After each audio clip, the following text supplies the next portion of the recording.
But ಆದರೆ guest ಅನ್ನೋದು ಭಾರಿ ಇಂಪಾರ್ಟೆಂಟ್ ಆಗುತ್ತೆ ನನಗೆ. ಯಾಕೆ ಅಂದರೆ ಯಾವಾಗಲೂ ಇತ್ತು ನಮ್ಮ ಸಿನಿಮಾ ಶುರು ಮಾಡಿದಾಗಿಂದನೂ ನನ್ನ ತಲೆಯಲ್ಲಿ ನಾನು ಮತ್ತು ಡೈರೆಕ್ಟ್ರು ಮಾತಾಡ್ಕೊಂಡಿದ್ವಿ, ಒಂದು ಕಾರ್ಯಕ್ರಮದ ಕೊನೆಗೆ ಯಾವುದಾದ್ರೂ ಒಂದು ಇವೆಂಟಿಗೆ ಅಣ್ಣವ್ರ ಫ್ಯಾಮಿಲಿಯಿಂದ ಒಬ್ಬರನ್ನ ಕರೆಸ್ಕೊಂಡು ನಾವು ಆ ಒಂದು ಸಿನಿಮಾದ, ಅದು ಕೂಡ ಅಪ್ಪು ಸರ್ಗೆ ಸಂಬಂಧ ಇರಬೇಕು, ಒಂದು ಕಾರ್ಯಕ್ರಮ ನಾವು ಮಾಡಬೇಕು ಕೊನೆಯದು ಅಂತ. ಯಾಕೆಂತಂದರೆ ನಾನು ಅಪ್ಪು ಸರ್ ಜೊತೆಗೆ 2 ಸಿನಿಮಾ ವರ್ಕ್ ಮಾಡಿದ್ದೀನಿ. ನಾನು ಅಷ್ಟೇ ಡೈರೆಕ್ಟ್ರಾಗಿ ಮಾಡಿದ್ದೆ 4 ಸಿನಿಮಾಗಳು, ಅದರಲ್ಲಿ 2 ಸಿನಿಮಾ ಅವ್ರ ಜೊತೆಗೆ ಮಾಡಿದ್ದೀನಿ. ಸಣ್ಣ ಕೆಲವು ಅನುಭವ ಹೇಳಿ ಮುಂದೆ ಹೋಗ್ತೀನಿ ನನ್ನ ಸಿನಿಮಾದ ಬಗ್ಗೆ. ಈಗ ಮೊನ್ನೆ ಅಶ್ವಿನಿ ಮೇಡಮ್ ಅವ್ರ ಹತ್ರ ಹೋದ್ವಿ.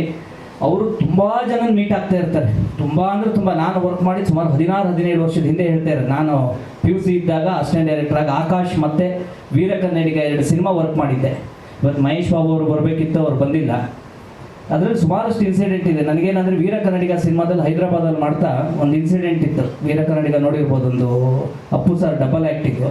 ಅದರಲ್ಲಿ ಪಟಾಕಿ ಬ್ಲಾಸ್ಟ್ ಆಗೋ ಒಂದು ಸೀನ್ ಇರುತ್ತೆ. ಸಿನಿಮಾ ಶೂಟಿಂಗ್ ರಾತ್ರಿ 12 ಗಂಟೆಗೆ ಸೆಟ್ಟಲ್ಲಿ ಮುಗಿತು ಅನ್ನಪೂರ್ಣೇಶ್ವರಿ ಸ್ಟುಡಿಯೋ. ಅಲ್ಲಿ ಹೇಗೆ ಅಂತಂದರೆ ಆಂಧ್ರವಾಲ ಮತ್ತು ಇದೆರಡು ಒಟ್ಟಿಗೆ ನಡೀತಾ ಇತ್ತು. ಕೆಲವು ಪಟಾಕಿಗಳು ಉಳಿದಿತ್ತು. ನಮ್ಮ ಡೈರೆಕ್ಟ್ರಲ್ಲಿ ಮೇಹರ್ ರಮೇಶ್ ಅವ್ರು ಹೇಳಿದರೆ, ಈ ಸಣ್ಣ ಹುಡುಗಂಗೆ ಒಂದು ಚಿನ್ನ ಪಿಲ್ಲು ಹುಡುಗರು ನಾನು ಪಟಾಕಿ ತೀಸ್ಕೋರಾರ ಅಂತ ಏನೋ ಒಂದು ಹಿಂಗೆ ಹೇಳೋಗಿದ್ರು. ಮುಗಿತಾ ಇದ್ದಾಗೆ ಸೀನ್ದು ಒಂದಿಷ್ಟು ಪಟಾಕಿಗಳು ಉಳಿದ್ಬಿಟ್ಟು ಎಲ್ಲರೂ ಹೊರಟರು. ಇದೇ ಮುತ್ತು ಸಿನಿಮರ್ಸ್ಗೆ ಕ್ಯಾಮ್ರಾನೂ ಇತ್ತು. ನಾನು ಹೋಯ್ತಲ್ಲ ಅಂತೇಳಿ ಒಂದು ಫ್ಲವರ್ ಪಾಟನ್ನು ಏನು ಮಾಡಿದೆ ಲಾಸ್ಟ್ ಅಂತ ಹೇಳಿ ನೆಲಕ್ಕೆ ಹಚ್ಚಿದೆ. ಹಚ್ತಾ ಇದ್ದಾಗೆ ಹಿಂದ್ಗಡೆ ಇದ್ದವ್ರು ಕ್ಯಾಮ್ರಾದವ್ರು ಕ್ಯಾಮ್ರಾ ಅಂದ್ರೆ ಪ್ಯಾಕಪ್ ಆಗಿದ್ದು ರಾತ್ರಿ. ನೀವು ಯಾರೂ ನಂಬಲ್ಲ, ಅಷ್ಟು ದೊಡ್ಡ ಬ್ಲಾಸ್ಟ್ ಆಗಿ ಇಷ್ಟು ದೊಡ್ಡ ಫ್ಲವರ್ ಪಾಟ್. ಆ್ಯಕ್ಚುಲಿ ಹೆಚ್ಚು ಕಡಿಮೆ ನನಗೆ LV ಪ್ರಸಾದ್ ಆಸ್ಪತ್ರೆಯಲ್ಲಿ 15 ದಿವಸ ಅಡ್ಮಿಟ್ ಆಗಿದ್ದೆ ನಾನು. ಆ ಒಂದು ಟೈಮಲ್ಲಿ ಅಪ್ಪು ಸರ್ ಇರ್ಬೋದು, ಅಲ್ಲಿಯ ಪ್ರೊಡ್ಯೂಸರ್ ಇರ್ಬೋದು, ಈ ಥರ ಸುಮಾರಷ್ಟು ನನಗೆ, ಯಾಕೆಂದರೆ ಕಣ್ಣೇ ಹೋಯ್ತು ಅಂತ ಅಂದ್ಕೊಂಡಿದ್ರು ಎಲ್ಲರೂ. ಆ ಒಂದು ಸಹಕಾರ ಇತ್ತು. ಆ ಒಂದು ಇನ್ಸಿಡೆಂಟಿಂದ ನನ್ನನ್ನು ಇವತ್ತೂ ಕೂಡ ಅಶ್ವಿನಿ ಮೇಡಮ್ ಇರ್ಬೋದು ಯಾರೂ ಮರ್ತಿಲ್ಲ. ಅಂದರೆ ಆ ಒಂದು ಇನ್ಸಿಡೆಂಟ್ ಆದಮೇಲೆ ಸುಮಾರಷ್ಟು ದಿವಸ ಬೆಂಗಳೂರು ಹಾಸ್ಪಿಟ್ಲಿಗೆ ಇಲ್ಲೆಲ್ಲ ಕರ್ಕೊಂಡು ಓಡಾಡಿಸಿದ್ರು. ಹಾಗಾಗಿ ಮೊನ್ನೆ ಮೇಡಮ್ ಹತ್ರ ಹೋಗಿ ಈ ಒಂದು ಇವೆಂಟಿಗೆ ಬರಬೇಕು ಅಂತ ಕೇಳ್ಕೊಂಡಾಗ ನಾನು ಮರ್ತಿರ್ತು ಹೋಗ್ಬಿಟ್ಟಿದ್ರ ಅಂದ್ಕೊಂಡಿದ್ದೆ. ಹೇಗೆ ಮರೆಯೋಕ್ಕಾಗತ್ತೆ ಅಂತೇಳಿ ನೆನ್ಪು ಮಾಡ್ಕೊಂಡು, ನೀವು ನಂಬಲ್ಲ, ಇವತ್ತಿಲ್ಲ ಅವ್ರು ಜಾಸ್ತಿ ಮಾತಾಡಿಲ್ಲ. ಫಸ್ಟು ಕಾರ್ಯಕ್ರಮಕ್ಕೆ ಬರೋದಕ್ಕೆ ಸ್ವಲ್ಪ ಅವ್ರಿಗೆ ಕಷ್ಟ ಇದೆ, ಸ್ವಲ್ಪ ಟೈಟ್ ಇರೋದು ಹೌದು. ಅವ್ರು ಸುಮಾರಷ್ಟು ಕಾರ್ಯಕ್ರಮದ ಲಿಸ್ಟು ತೋರಿಸಿದ್ರು.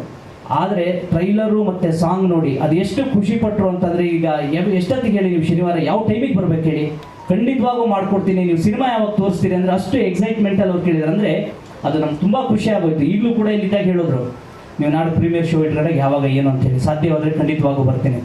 ಇದೇನು ಗೊತ್ತಾ, ಹೊಗಳಿಕೆ ಅನ್ನೋಕ್ಕಿಂತನೂ ನಮ್ಮ ಒಂದು ಶ್ರಮಕ್ಕೆ ಸಿಕ್ಕಂಥ ಒಂದು ಬೆಲೆ ಅಂತ ಅಂದ್ಕೊಳ್ತೀನಿ. ಅಂದರೆ ನಮಗೆಲ್ಲರಿಗೂ ಒಂದು ಖುಷಿ ಆಗುತ್ತೆ. ಈಗ ಅವ್ರು ಬಂದೋಗಿದ್ದಕ್ಕೆ ತುಂಬ ಥ್ಯಾಂಕ್ ಯು.